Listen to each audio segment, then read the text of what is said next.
secret. The past couple weeks we've been trying to like maybe get the word out about it.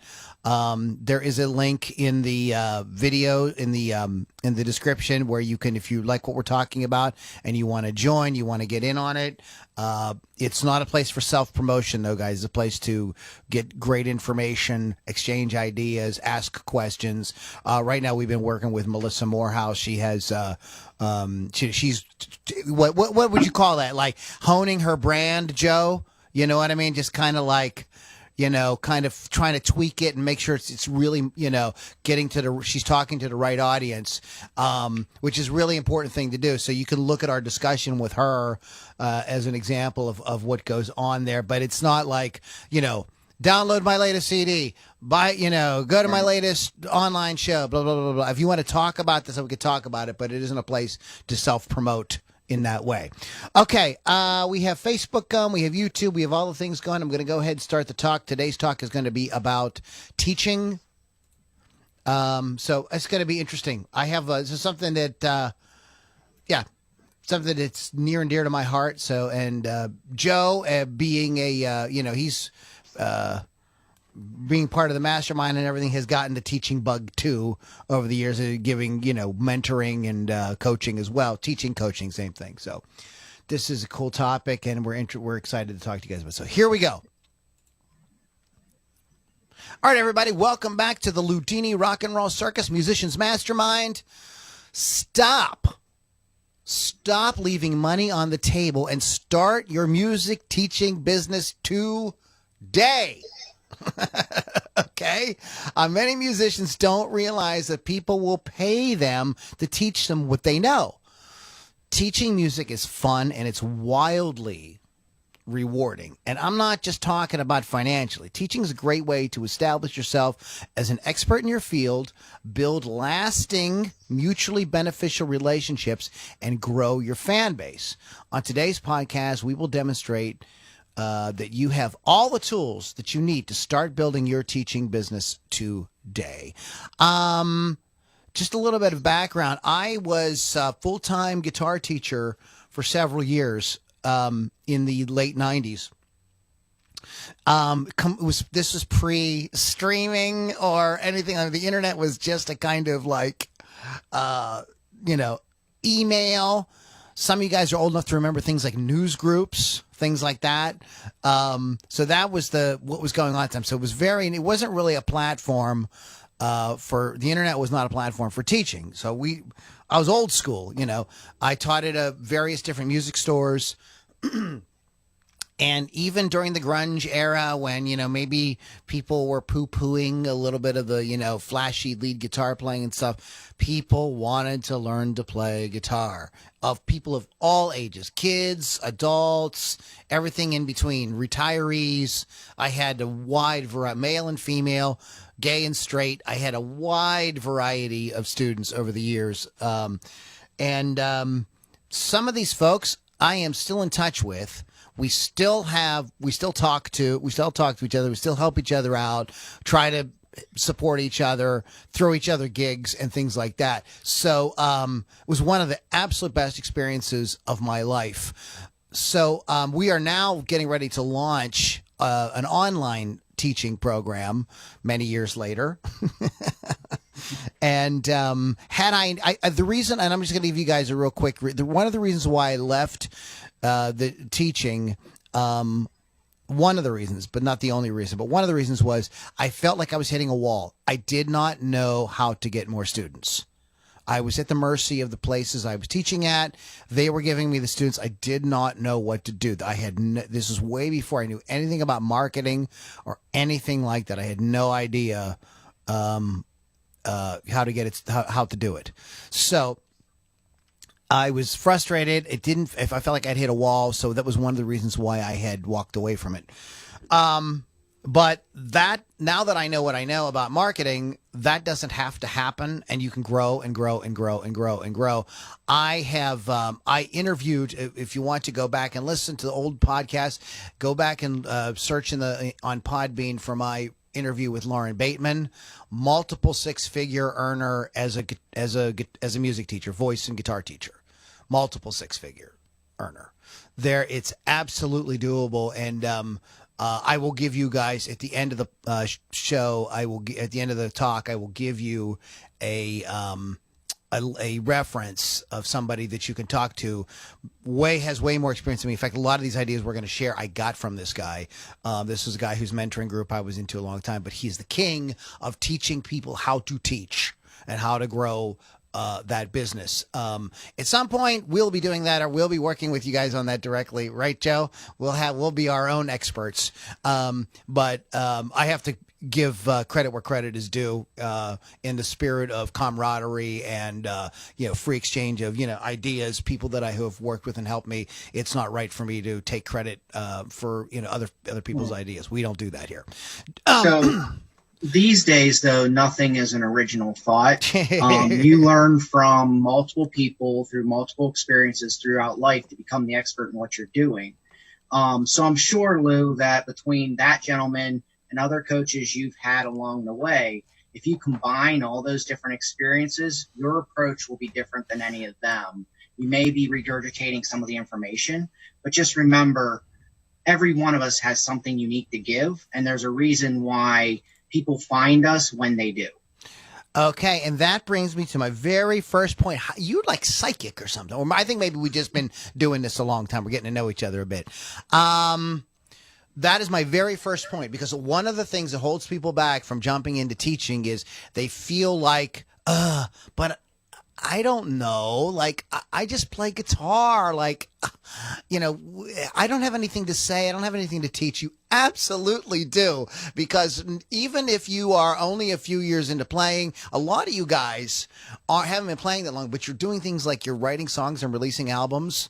So you're way, way ahead of somebody who's a beginner. So you have something to offer.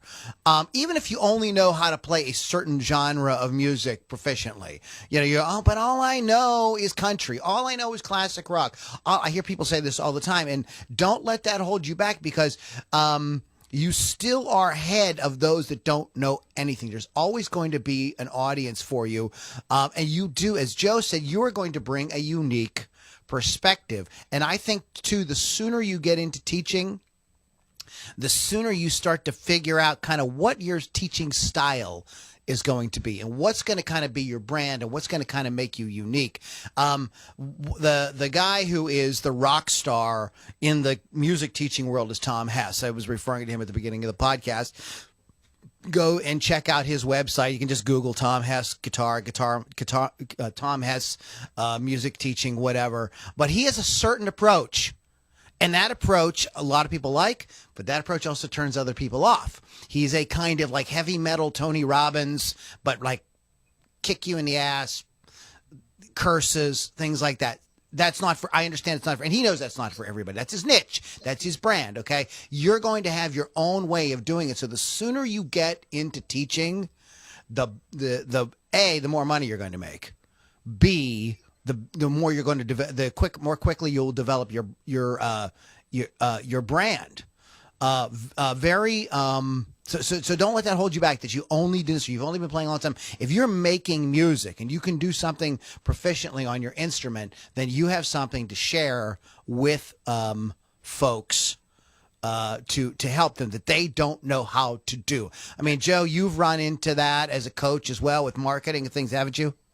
Yeah. A lot of times, whatever you're passionate about that you spend all day learning about, if you decide that you want to teach that, it's just getting started is very important, because teaching someone else is the best way to actually become the expert as well.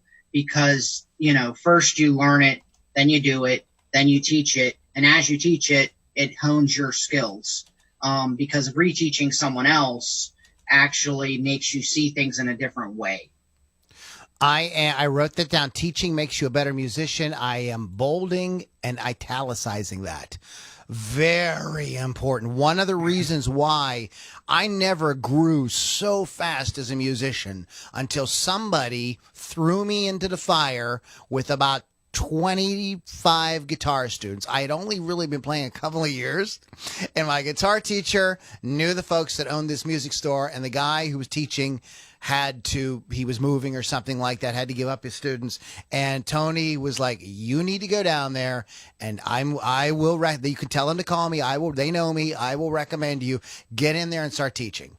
And there was some people that left, and there were certain people that like it didn't work out with. But I did have a lot of students. At one time there, I was teaching around 30 students or so. And in 1989 or 88, whenever that was a lot. It was good money. I was a college student. I had more money than any other kid on campus.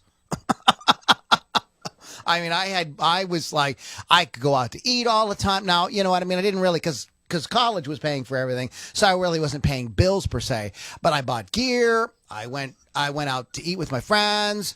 I was, at that point, I think I was 21, so I could buy drinks. Like, it was like, and I was very envied by a lot of people.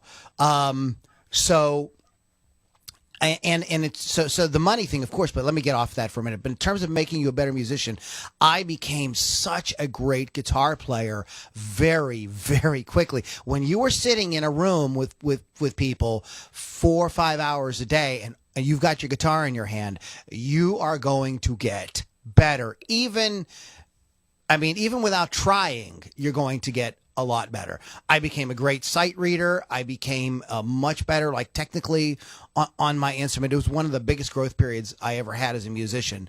So if that kind of thing turns you on, getting really good at something, then teach it. Well, that's one of the reasons why in martial arts, once you get up to a certain belt, they start having you teach the class, because while you're watching people do certain moves and perform certain cadences and stuff, you're actually watching their movement and trying to figure out what they're doing wrong, where they're struggling, what are they doing?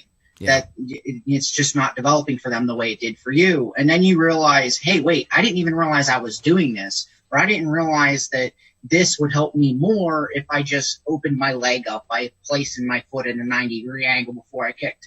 So watching someone else takes those things that you just naturally do after doing it for so long and learning it, and you're not sure what you learned.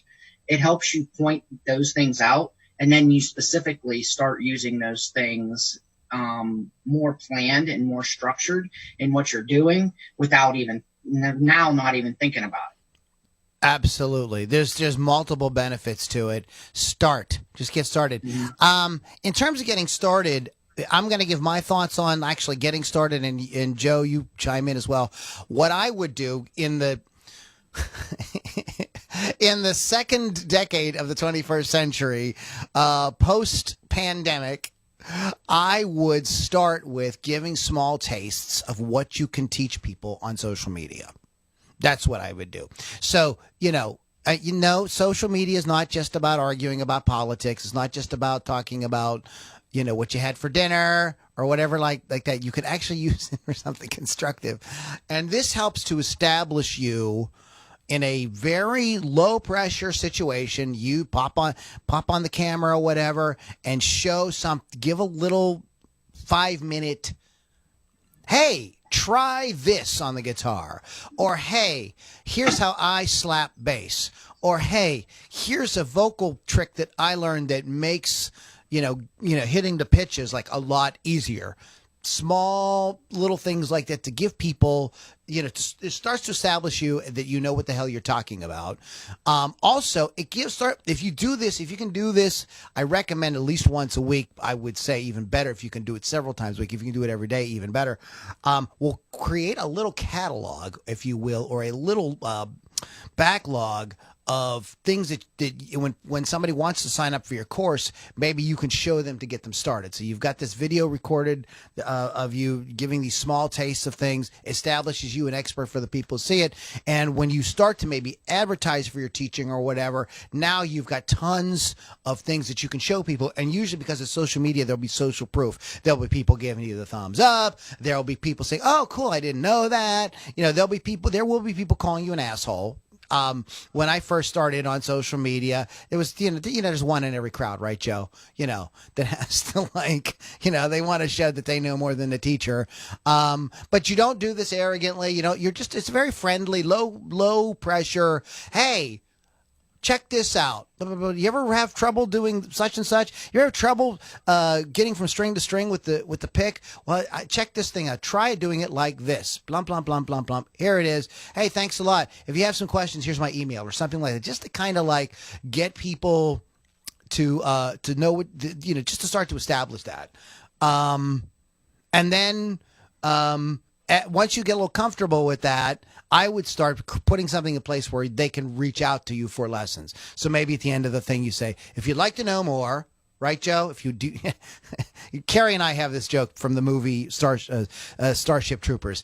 Would you like to know more? You say, would you like to know more? Do you want to, if you want to get a little deeper, hit me up. I do give lessons, but we can be very casual in the beginning. Get them on email or tell them to message you, and you can start the dialogue and get it going. Joe, your thoughts? Yeah, I mean, that's what we do. If we're going to create a full-blown course, we set it up into 9 different sections, and then we break that down into mini courses. And then those mini courses, we just take little PDFs or little things that we're teaching throughout the process and put it on social media, share it. Hey, do you want to get my PDF on how to make sales online? Do you want to get, my PDF on how to create a successful social media post on Facebook or whatever the case may be? We put it out there, we run ads to it, and then we see how many people bid on it. Did we get enough people to take it? For the cost we're spending on ads or not. If we didn't, then we move on, put the next thing out until we find the key elements that they personally want to learn about, the things they find attractive, and then we ramp up our ad spend on it. So you don't have to do that with ad spend. There's other ways where you can do it more organically, like Lou just said. You put out little pieces, snippets of information on Facebook, YouTube, whatever, LinkedIn, TikTok, wherever you're going to put it, and see if people get attracted to it. The point, though, is to get them to come over to your mini course and pay a small amount for your mini course after learning something from you on a previous post or somewhere else. This is something that a lot of marketers do, and as a burgeoning guitar teacher, music teacher rather, you can do this as well. And I'm just going to give you a couple of examples. You could, for instance, and I've seen different guitar players do this. I've seen Rhett Shull do this, Rick Beato, a bunch of different guys. They will do an Instagram, and they will say, if you would like to get the tablature to what I just played, email me at such and such. Okay? So the person emails you for the tablature. Now you have their email. You can follow up with them and ask, maybe ask them how they're doing with it, ask them if they have any questions, or invite them to something. You could go right in and say, hey, I give private lessons. Would you be interested? Maybe a step in between. And this is a thing you see a lot of marketers do, but you don't see a lot of musicians do, is to do this. Oh, I'm glad you, thank you for getting the, downloading the tablature to XYZ. I am doing, you're in luck because I'm doing a webinar on this, playing this style, this song, whatever. It only costs $1. And, you can sign up here. So now you've got that the Tripwire product, that Tripwire service, that Tripwire offer in place, because the thinking is, why did I say $1? The thinking is, and Joe can probably expand a little bit more on this, is if people are willing to take a little tiny step with you monetarily, it's a lot easier to get them to take a bigger step and a bigger step. So when you're selling, I'm going to get you guys all starry-eyed here with this. When you're selling your $3,900 guitar weekend in Las Vegas at the Sands or whatever, These people are all people that have spent small bits of money with you along the way. They did the dollar webinar. They signed up for your online group coaching. They went into deeper programs as you went along. They went into maybe VIP. Maybe they purchased a program where you do one-on-one with them. So when you offer this awesome package for $4,000 that everybody's going to come to, then it's a lot easier. That's how these guys get this stuff. Guys don't come out of the gate offering, $3,600, weekend conferences. No, they've built that, over a period of time. And the nice thing about doing it the way we're talking about is you get to maximize your energy and efforts. You create force multipliers along the way, which I want to, which we're going to talk about in a minute. I don't want to get to just yet. What I want to move on to, though, is niche versus generalized. What do you think, Joe? What are your sort of thoughts on that? Because I have a few things to say about that. Niche so one versus of the things generalized. I want to say before we go into that is what will you, as far as the topic of what will you teach, just remember, like, if you're still learning guitar, if you're still learning vocal, and you don't feel comfortable doing that, now, even if you're learning, you can become a coach. You just have to be 5 steps ahead of the next guy. But if, say, you're like, okay, well, I don't really want to teach guitar and vocals. Remember, the music business has a lot of different roles. There's a lot of different things that are needed in order to push a band to the next level, whether that's graphic design, production, all the different things we've mentioned in previous podcasts as far as a music team is considered. So a lot of times band members, they don't just play guitar and or sing. Some of them are graphic designers. Some of them like to produce music. Some of them, you know what I mean? Good points. Remaster and all that stuff. Yes. So just remember, you can teach those things. So if you're like, okay, I love playing my guitar, I love being with my band, but the remastering is something that people not everyone knows, and I'm very passionate about. You can teach that. And don't forget that. And that's kind of niching, is taking things that not everybody's teaching. That's exactly, you're talking about exactly what I want to talk about. There are, and this is not something that I was directly thinking of, but I think this is a perfect segue into where I want to go. Maybe your thing is, man, I can write great hooks.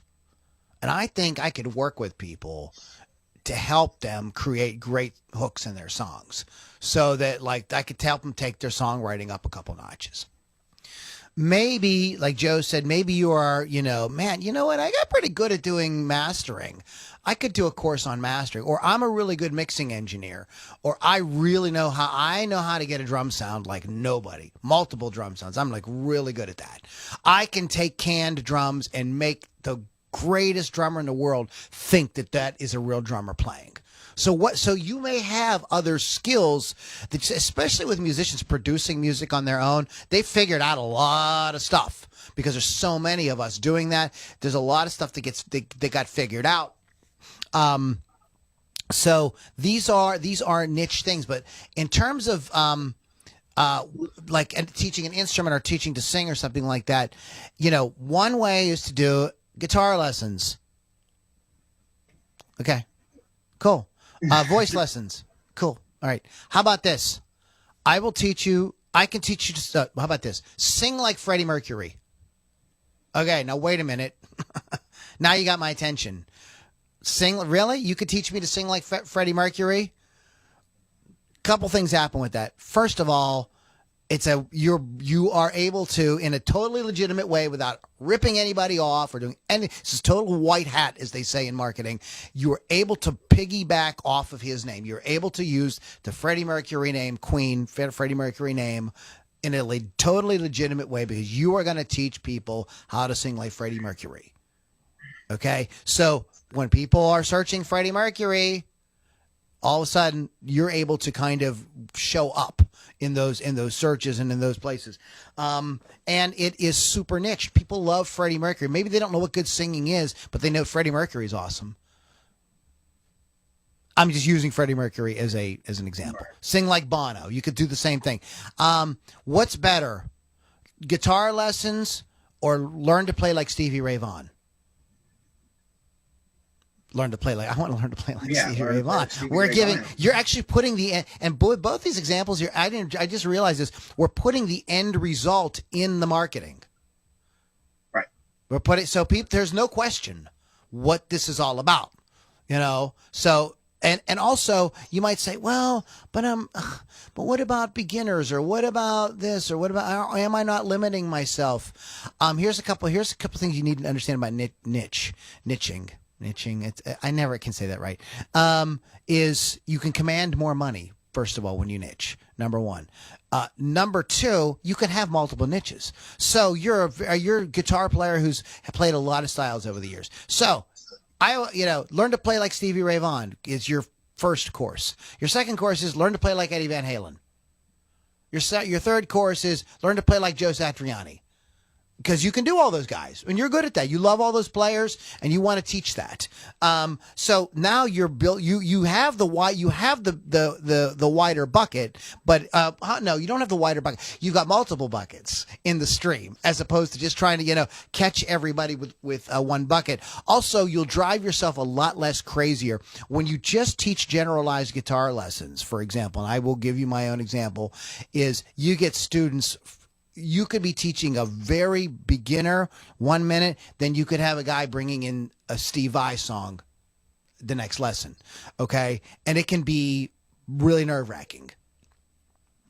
By niching, you avoid all of that. Now, you can still work with beginners. I mean, you might have young players, beginners who love Stevie Ray Vaughan, and, so maybe you can think about it and come up with a way to teach beginners beginners the guitar by teaching them Stevie Ray Vaughan. That would be an interesting concept. I'd like to see some people explore that. But the niching thing is really the absolute, even better than blues guitar lessons or jazz guitar lessons. I'm going to learn to play like Al Di Meola, learn to play like Larry Carlton, learn to play like Alan Holdsworth. That is going to, people's brains are going to go, oh my God, that's exactly how I want to play. This guy can teach me that. Offer the free webinar, get them hooked, show them that you mean business, and then start bringing in the students. Your comments, Joe, on this idea? Yeah, I agree. A lot of times what we do is we'll try to set up, okay, we're going to take you from point A to point B. And the point B is what you're really selling, because that's the goal. That's where they want to go. And then if they come in at any stage along that progression or along that journey, then you just assess where they're at. And we suggest they start from the very beginning in case they miss something. We don't want them to miss content. But the idea is, this is the result we're going to get you. This is what you want. You raised your hand from marketing and said you want it, and this is the process we're going to take you through to get there. Absolutely. And if you have that in place, then it not only keeps you on track, and makes you able to break down what you're doing, so you don't have to every day go in and go, well, what am I going to teach them today? But also it lets them know, hey, this is the goal, this is what we're moving to. Absolutely. It is a lot. It's a little bit more on the front end in terms of your setup. But if you pick something that you're pretty sure everybody, I mean, if you were you're a blues guitar player, you love Stevie Ray Vaughan, so you already know a lot of Stevie Ray Vaughan stuff. Okay. Set that up in the beginning. Set yourself up as the guy that teaches people how to play like Stevie Ray Vaughan. That's a little bit of a setup in the beginning. Okay. But you're probably going to have pretty good results with that. I'm not going to say you're going to get rich, but I'm going to say you probably something like that. Whereas if you pick somebody really obscure, that nobody's heard of, your friend down the street who's maybe a great guitar player. You know what I mean? That's an extreme example. But just keep that in mind. You might want to, you can even test before you even create the curriculum. But you've got to be able to deliver on the goods. You could even create like some kind of free offer, inexpensive, easy to do, and test it to see see what kind of interest there is. So maybe you go like, people don't. I did the Stevie Ray Vaughan offer did okay, but teach me how to play like Joe Bonamassa. Well, that exploded. Oh my God! So I'm going to build the Joe Bonamassa course first. Okay, so there's that's just an example of how you can kind of what do you guys call that in marketing? Split test. Yeah, you could sort of split test that. So this day and age, it's really easy to put content out there and then test different things. You can slide content into certain places. You can move it around. You can do there's a lot. It's very easy these days to adjust. So if it was me and I was doing guitar, which I don't teach guitar, but say I was coaching Lou, I would say, hey, start off with a musician that that other people know as well, that uses fundamental guitar movements. So if you can think of someone who, they use the basics a lot and they're playing, and you can see them doing it. You can hear them doing it. So they're a good person to explain the basics and the fundamentals of. And then after you go through social media for, 4 weeks or 6 weeks, however long you think it's going to take to do these little snippets and build a course, you take and you put that all together, and then you move on to someone who's a little more advanced, and then someone who's a little more advanced. And because you're piggybacking off of, the fundamentals to advanced guitar playing, but you're also using those different musicians, like Lou's saying, then you can pull in more of a crowd. Yeah, I mean, that is what Joe's talking about there, is a super organized approach to it. You can do that, and you can do everything in between, but I think that you need to seriously consider some kind of niche. And I would pick a niche in the beginning, even if you don't get a lot of students right off the bat, a niche that you are very, very, very, very comfortable with. Okay? That that like with little worry you could teach. The problem with generalized is the kid that brings in the John Petrucci or Steve Vai stuff, and you are more of you play more like the Edge. You're gonna be thrown for a loop. And I've had stuff like that happen. Now, there are ways around that, and I don't want to get too detailed. Maybe I can do some other we can do some other podcasts on how to handle certain situations like that. But if you have a niche and everybody is there because they know we're talking about Stevie Ray Vaughan, or we're talking about the blues, introduction to the blues.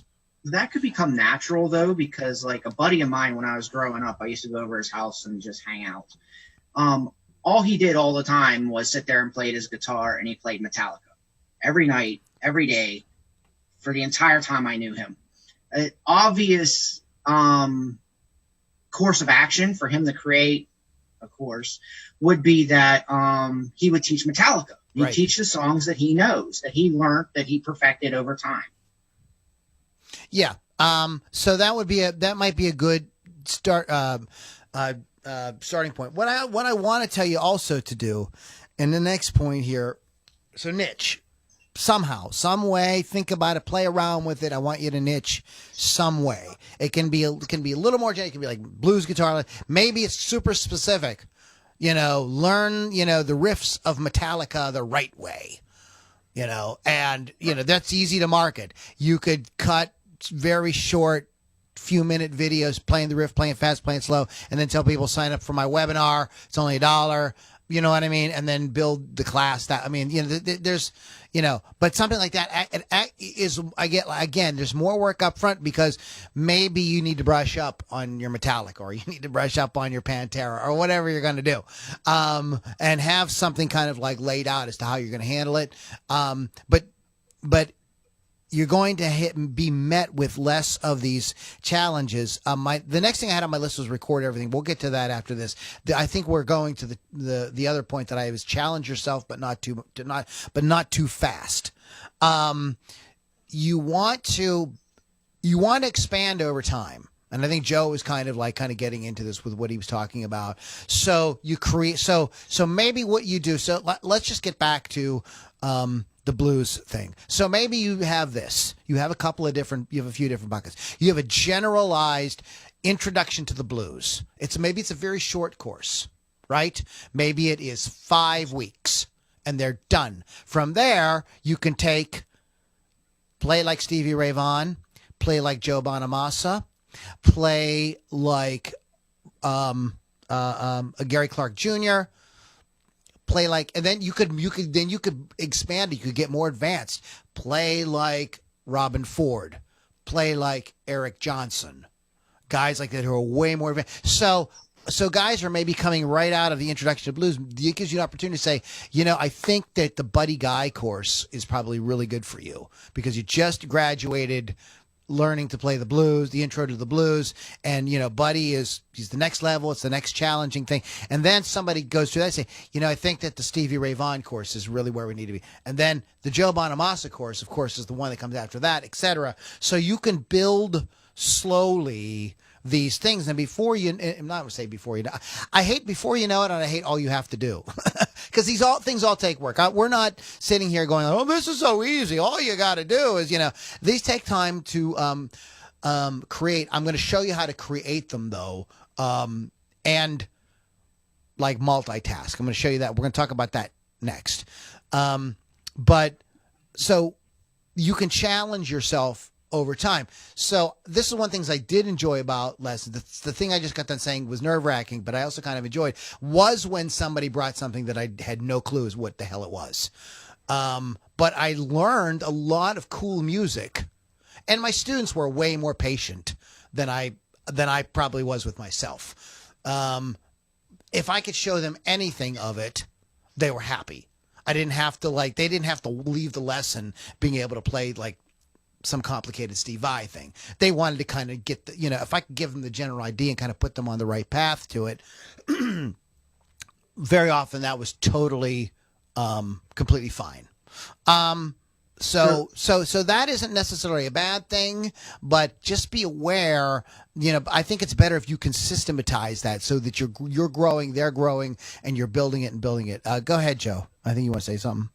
So it is better to have an idea of like an outline of what you think your course is going to be about to take them from point A to point B. But one thing I do want to say is with what Lou just said, a lot of times your course is going to get formatted or get added to or taken away from according to the feedback of your students. So don't create your entire course, like 20 videos, and then go out and try to sell it.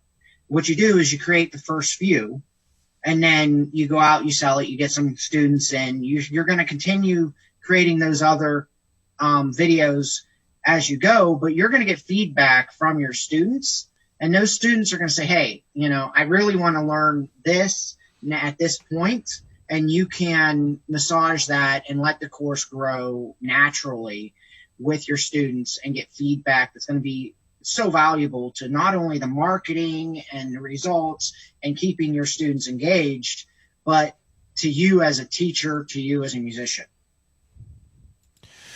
The next thing I would tell you to do, and this is something I did not do because the technology at the time was very cumbersome. It is very easy now because everybody walks around with like a movie studio in their back pocket these days. These mobile devices are, the iPhone and even the Android shoot amazing video and actually record pretty good audio just off the speaker. I would say record everything. If you are teaching one-on-one lessons, I would put something in place with the students to say, I record everything. I record all our lessons. What does this do?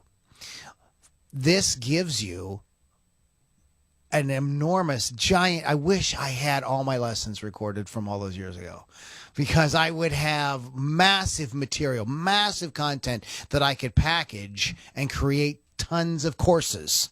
So this is maybe so let's say that just through, maybe you inherited students like I did. You inherited, there was a music school or a music store or something, and somebody quit.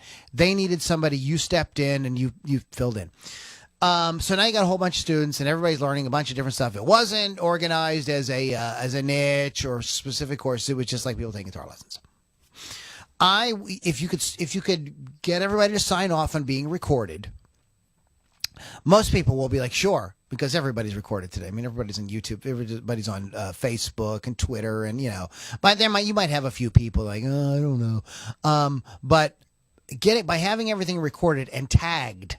So here's what do I mean by that. So you record this young person who comes in who wants to play Metallica as maybe heavy metal, and then maybe you put Metallica in the tag so that you got it.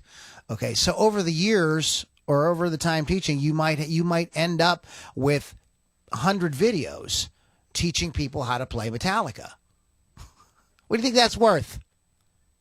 Really? What do you freaking think that's worth? What could you put up on a teachable.com or something like that and charge for something like that? Well, let's talk that is money in the freaking bank. And you do that with every type of student you have. So all the kids that are learning to play blues, I'm saying kids, but all the folks that are learning to play blues, you have that tag, you create that organ. So now, where's my blues guitar course? Oh, it's right here. Now, that doesn't mean that you wouldn't create additional material, maybe intros to those things to explain what's being taught, but you have like 90% of the work done. This is a giant, I'm kicking myself every time I think about this, because I taught so many things that I don't even remember teaching now. Grunge, metal, country, everything. That if I had that, I would have. So don't be like me. Keep video, audio records of what you're teaching. Go ahead, Joe. I think you have some thoughts on that. So let's talk about what that's worth. So earlier, Lou was representing a funnel where someone comes in, they get a tripwire or a lead magnet, something you're going to give them, like a PDF of something. And then they come to the next step and you charge them $1 for a webinar. And then the next step would be whatever. Well, a course allows you to have people sign up, go through material without you being present, and sell that over and over and over again to get them familiar with you, and also get them to have basic skills that you don't you may not want to teach over and over and over again. You might want to help them refine those skills, but you don't want to teach them, put your hand here. You know what I mean? Right. And then the next level, once they go into a course and they're going through all the steps and they're learning it, is they're going to have questions. They're going to want to ask you, I don't know. I can't get this. Why won't my finger go there? You know what I mean? So then you can go into group coaching. You can go into one-on-one coaching, and then you could have the events. There's a lot of different other steps in there. You don't have to have the webinar. Sometimes that may just be a video. So that's a funnel. But you can leverage that. What I'm saying is you can leverage that course over and over and over again without redoing it.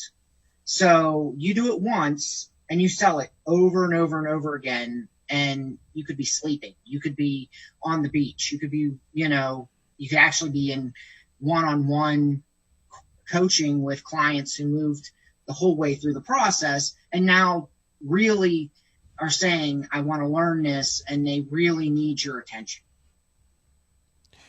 Yes, absolutely. There is there's too many benefits to this to talk about in an entire in the short time on the podcast today. But having that content is it's money in the bank. It's gold. I just having that. Something that you could also do as well, and then we're going to move on to the last point I have on my list, which is group versus one-to-one or one-on-one. what you can do by having those things is you can maybe use those video lessons that you did where you taught that person how to finger this chord or how to play this riff or how to play this solo. And you could use those as marketing. You could just put them up. Look, you've taught thousands of lessons. You've got hours and hours and hours and hours and hours and hours of teaching students recorded. So putting out a few hours, an hour or 10 minutes or half an hour here and there to get people's appetite whet for what you can do for them, especially when people see that we started the lesson and Susie couldn't play G, C, and D. But by the end of the lesson, by me showing her this, that, and how to put the fingers and how the notes are in common, etc., she's strumming right along to some song with those 3 chords, shows results. That's a great way to just demonstrate that you can show people how to get results, that you can get results for people. So it becomes a marketing tool as well. And in addition to everything else, maybe that would be all you need. People see some videos of you showing people how to play and seeing people get the result. I mean, that's social proof. That's marketing. That's everything, like all in one thing. It's insanely powerful. And as we're talking about this, I'm like wondering why I haven't got on this sooner. And that's actually starting to work better than a full-blown webinar these days, because you come in, you get the free PDF, and you're sitting there reading it, and you're like, okay, I'd actually like to see someone do this. Then they go to the video, and the video has you actually teaching someone how to do the actual movements, and then from there, there's a full-blown course. So I gave them one video out of the course, and maybe the course is 10, 12 videos or whatever it is. And now they're like, well, this is what I'm going to get in the course. I like this. I learned from it. It makes absolute sense for me to get the course. Right. And the courses can be anything, guys. I mean, maybe one of the things I taught a lot of folks how to do is play like riffs to famous songs over the years. So say if I had all that recorded, I could create a course, and this just came into my head, riffs that ruled the world. And it could be 100 videos. Honestly, that's how many lessons I taught, at least on, from everything from Metallica to Nirvana to James Taylor to Led Zeppelin to Aerosmith to Van Halen. And just having that would be an amazing course that you could have, where you have all those videos pre-recorded, and then maybe what you do, now I'm going to talk about group stuff, maybe what you do is you get everybody together as a group once a week to kind of discuss and kind of go over problems people are having. Oh man, I'm going to finger on Enter Sandman. I can't get this, that second part there, like it's not working. And you could help folks with that in a kind of group setting. So this is like a value add. You don't have to do that. I mean, you could just have those courses, put them up inexpensively, but adding that personal what's the word that I want? That personal touch, where you're able to answer questions, they're able to come in once a week, twice a month or whatever, and get feedback, is really what I think the coaching teaching thing is all about. So there are 2 different ways. There's a lot of different ways you can do it, but I think you need to start thinking about group versus one-on-one. I taught one-on-one. I never taught any groups until the internet came around, and there were some small areas where I did some group teaching, but I taught mainly one-to-one, and it was pretty lucrative. However, here's the problem. You ready?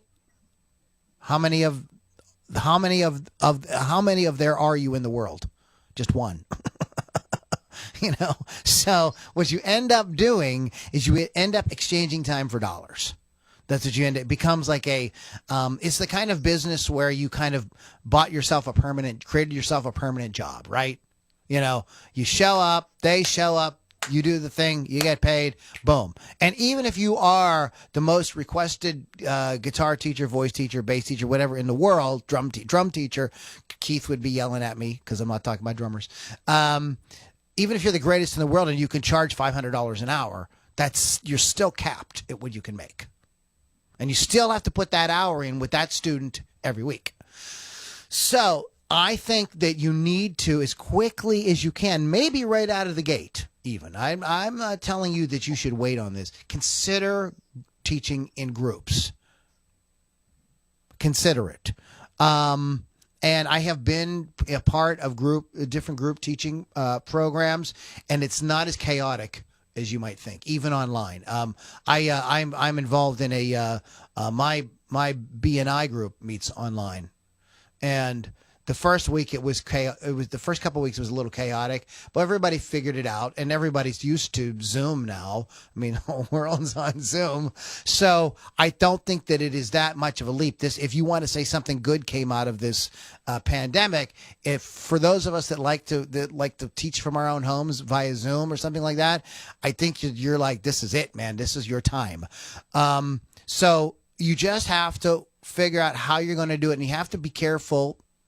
I don't even like the word careful. You just have to be specific in the marketing of what you're going to do. That you're going to do your best to work with each person, but the biggest part of the learning, and I know this is one of the things I love about learning in groups, and Joe kind of testifies because Joe and I are in another mastermind together, Becky Hours mastermind, and I get so much out of listening to her work with Kyle or Tayon, or you know what I mean? Like you go like, wow, those are really good ideas. Like, and I've actually put into practice a lot of stuff that I've learned from her working with them as opposed to her working directly.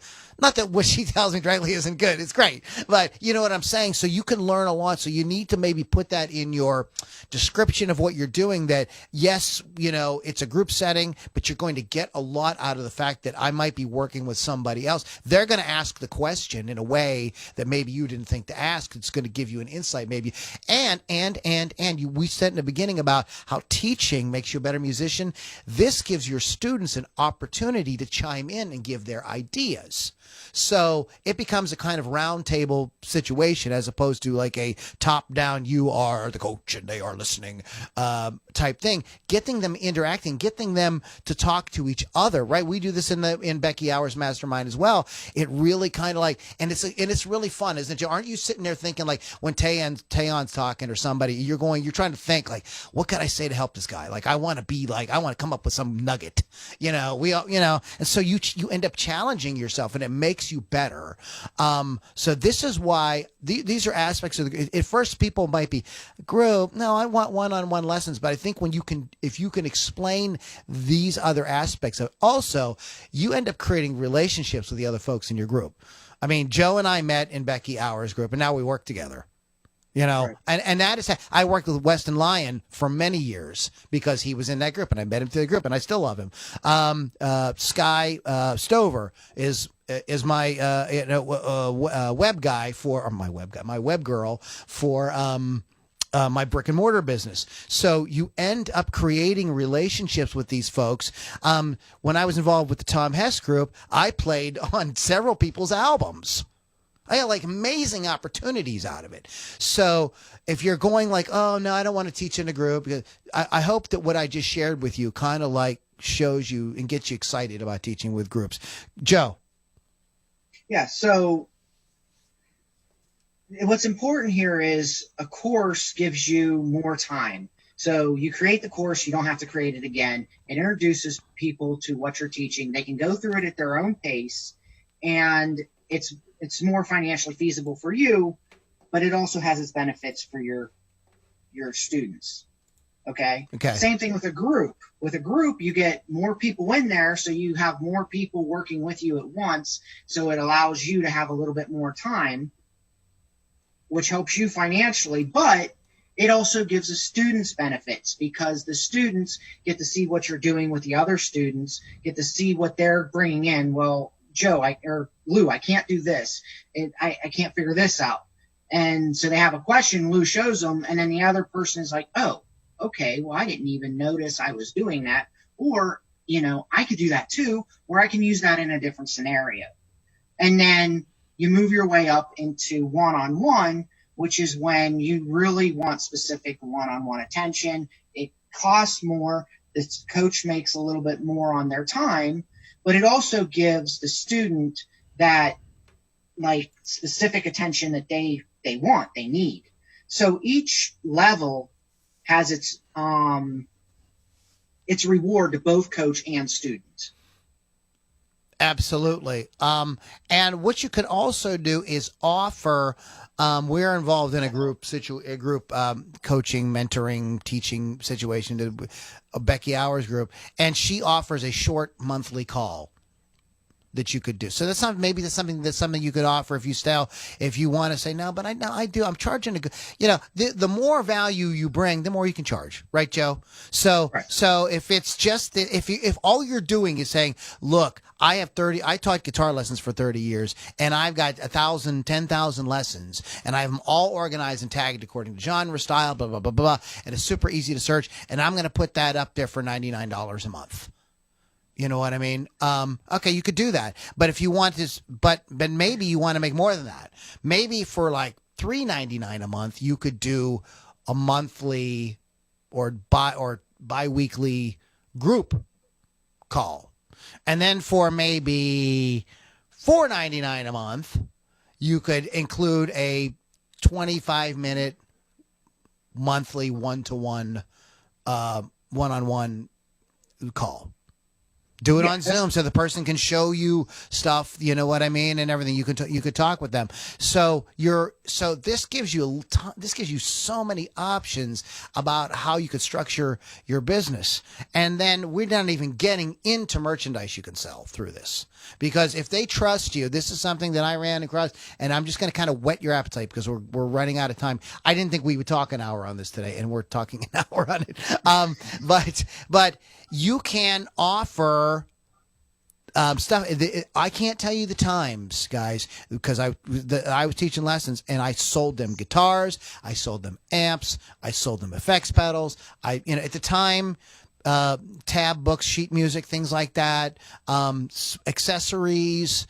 I sold tons and tons and tons of stuff to students because the student is like, oh man, I hate my sound. Like, what do you think of this? And I'll say, no, you want this pedal, not this pedal. This, and I've sold, and I didn't make any money on it because they either went out to the store or bought it, or they got it out of Sweetwater or Musician's Friend or one of those catalogs. There was no internet. There was no internet, guys. Remember, I'm old. And so I didn't even make any, but you don't have to do that because there are affiliate programs. Create an affiliate account with Sweetwater or Musician's Friend or Reverb or something like that. And now, guess what? When Johnny says to you, or Johnny's dad, this is really important. Johnny's dad says to you, John's doing pretty good on the guitar. I want to get him a really nice guitar for Christmas. Light bulb, ding, say, here's my affiliate link. I recommend one of these 3 guitars. That'd be awesome for him, And if they're already working on you and looking to you for advice, they're not going to have an issue using the ad affiliate link and giving you a little bit of kickback because they didn't have to spend all that time looking for it and try to find a thing that's going to they don't know what's right. So right. Johnny's a beginner, dad doesn't know jack, so you're the guy or gal or non-gender specific person who is like that they look up to. You are in a perfect position to sell. And I will tell you something else students will do. Students want to hear you play. They will come to your gigs. I've seen it over and over and over. Not enough musicians talk to their students about their own gigs. I had a awesome teacher, and I got to tell you, man, some of the best learning experience I had with him was he'd be like, "I'm playing. You really should come to this thing that I'm doing." And to see him do what we were talking about in the lessons in a band was like, holy crap. And I felt like I got like a lot out of it. I felt like it was great to hear him play, and the music was awesome, but like it was another like level of learning. So these folks can definitely become fans. I don't think that, I think a lot of guys who teach are too shy about pushing that or putting that out there. I don't like the word push, but just putting that out there to their students. Joe, you're smiling. Yeah, well, you're not just pushing it or putting it out there. You're sharing. Yeah. You're sharing something you're passionate about. You're sharing something that means something to you. It's part of your life. It's part of your energy. Be transparent about it. And if your students, like your music, if they start listening to music, they're going to share it with their friends. Yep. They're going to share it with their family. They're going to invite someone to come to the show with them so that while you're on stage, they're not alone. Maybe it's their girlfriend, their brother, their aunt, who knows? Yeah. So that helps get you, I know you guys hate the word, but it helps get you exposure and people to see what you're doing. And these days, if you're not sharing what you're doing, you really don't exist. I don't believe in magic bullets or silver bullets, but sometimes there are certain key things that we kind of put off, and then when we get back, we finally get to them. We realize this was the sort of secret sauce we were missing. Maybe teaching is the secret sauce that you are missing in terms of growing your business. I mean, this could be because you're interacting with potential fans like in a very intimate way. They're really getting to know, like, and trust you. So don't gloss over this idea that students can become fans. And there's so many things you can do with students. You can invite students to rehearsals for your band. They will come. They would eat that. They eat that stuff up. And students also have other talents. Need somebody to draw your logo. Poll your students. Need somebody to run your MailChimp or whatever. Poll your students. Maybe one of them can do it. Maybe there's a parent in there that So very often these folks become like interns for you. I've had that happen many, many times. So students are an amazing resource that I think it's often overlooked, because I think a lot of people go, but I don't, and this has been in my head for a long time. I'll just confess this right now. I don't want to be known as a guitar teacher. I want to be known because of my music. Well, what if you get known because of your music because you're a guitar teacher? Yeah, but maybe that opens up. Maybe that's the thing that opens all. Maybe that's the thing that starts to kind of gets the doors opening and the ball rolling. Right. You have to think about that. Yeah, I mean, that would be like saying I don't want to be known as a podcast host. I want to be known as a musician. Well, you can be more than one thing. Yeah. And I mean, and this in today's world, it's way more common. In the 70s, 80s, and 90s, it was different. But folks are wearing a lot of different hats, and so you could play that up as being more of a kind of I'm a Renaissance person. I do a lot of stuff. But the more you this gets your music out there. I mean, we didn't even talk about teaching from your own music. Because you're a musician, you write songs. There's musical things in those songs that you can use to explain chords, music theory, riffs, licks, whatever, beats, grooves, from the perspective of your own songs. Put that in your pipe and smoke it. All right. So I'm gonna kind of leave it with that. Joe, do you have any parting thoughts? The only thought I have is, remember, you have multiple options these days. So whether it's technology or what you're going to teach, how you're going to teach it, how you're going to put it out there, there's a lot of different ways you can format things. Keep an open mind. Okay. On that note, you can reach out to either one of us at LouLombardiRocks.com.